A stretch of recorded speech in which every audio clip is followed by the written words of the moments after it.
मेरी नई नई शादी हुई थी। 4 बजे फ़ोन का अलार्म ज़ोर ज़ोर से बजने लगा। मैं अलार्म बंद करके रसोई में गई। अचानक से मुझे अपनी माँ की याद सताने लगी। घर पर मुझे कभी भी काम करने के लिए जल्दी नहीं उठना पड़ा था।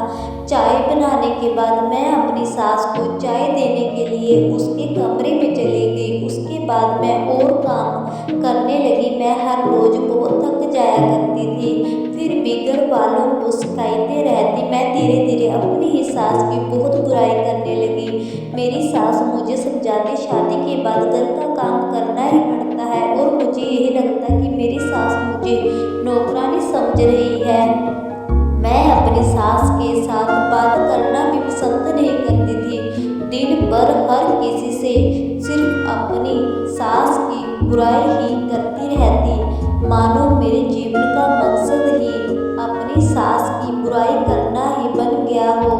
धीरे धीरे मैंने अपनी सास को सुबह की चाय देना भी बंद कर दिया। सुबह 8 बजे उठने लगी। मेरी सास मुझे कुछ भी कहती, मुझे लगता कि जानबूझकर मुझे सता रही है। मैं मेरी सास को गुस्से में और ज़्यादा चिल्लाने लगती।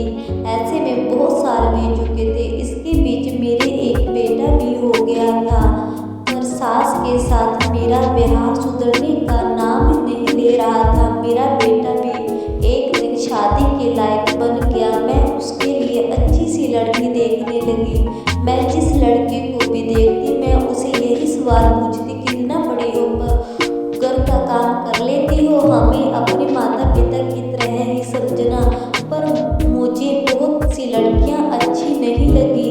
आखिर में एक लड़की पसंद आई और मैंने उसकी शादी अपने बेटे से करा दी। पहले पहले तो वह बहुत जल्दी उठ जाया करती थी और सबके साथ प्यार से पेश आती थी, पर धीरे धीरे उसे घर का काम अपने ऊपर बोझ लगने लगा। वह सुबह भी लेट उठने लगी। जब मैं उसे जल्दी उठने को कहती तो वह कहती, मैं घर की नौकरानी नहीं हूँ जो जल्दी उठकर घर का काम करूँ। एक दिन तो हद ही होगी। मैंने उसे चाय बनाने के लिए कहा तो वह कहने लगी, मैं चाय नहीं बना सकती। चाय तो आप खुद भी बना सकती हो, सास कभी माँ नहीं बन सकती।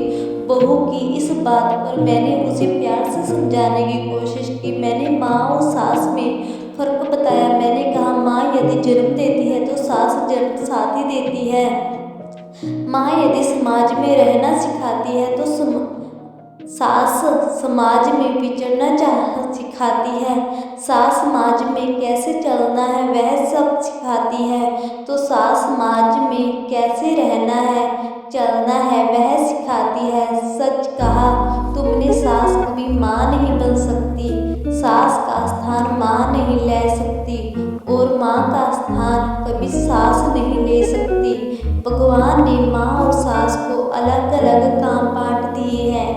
तभी मेरी सास भी वही आ गई जो कि बहुत बूढ़ी हो चुकी थी, और जैसे मुझे यही कहने की कोशिश कर रही हो कि बहू, मैं भी तुम्हें यही सब समझाना चाहती थी, पर मेरी सास मेरी तरफ देखती रही, कुछ ना